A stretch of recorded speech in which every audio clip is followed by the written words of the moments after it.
Good Monday morning, Quad Cities. It is so good to be back with you here as we get you ready for a new work week. Still some heat on board, but also the opportunity for some rain, though it is limited. We'll track that for you here in a second. Let's start with today.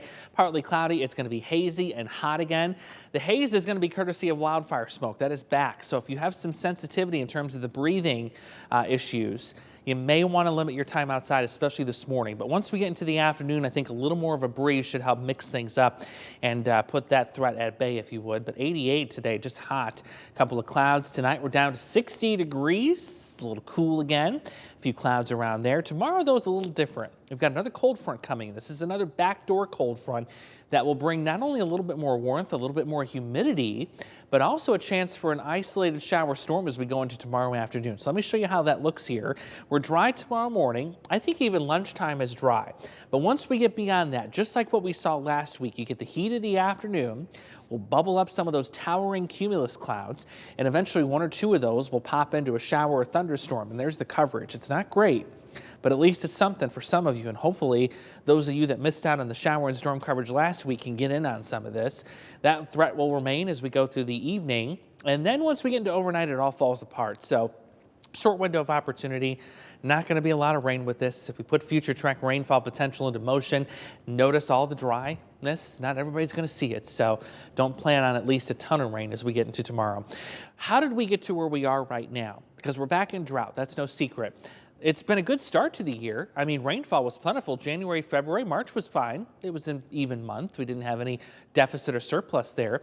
But once we flipped the switch and got into spring, that's where we got in trouble. 2.5 inches plus behind in April, almost 3.5 inches last month behind. And here we are, June 5th, we're 5 days in, and we're already more than ½ an inch behind in rainfall. June and July are the 2 months with the most amount of rain for the entire year for the Quad Cities.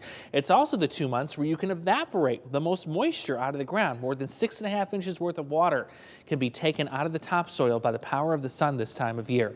So we have officially entered what's called a flash drought, and that is a drought that is developed in just a matter of days and weeks. It's not months, not long term, it's short term.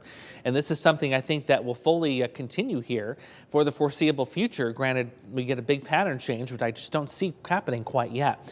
So this is the drought right now. Who's in it, who's not? This area right here is still not drought ridden right now, Sauk Valley through Mount Carroll, Galena, and Clinton.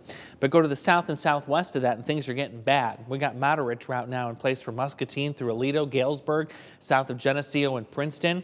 And I have a feeling when we get an update to this map come Thursday morning that it's going to expand even further. So what do the next 8 days hold? Not a whole lot of rain. There is some heat, but also some cooler weather too.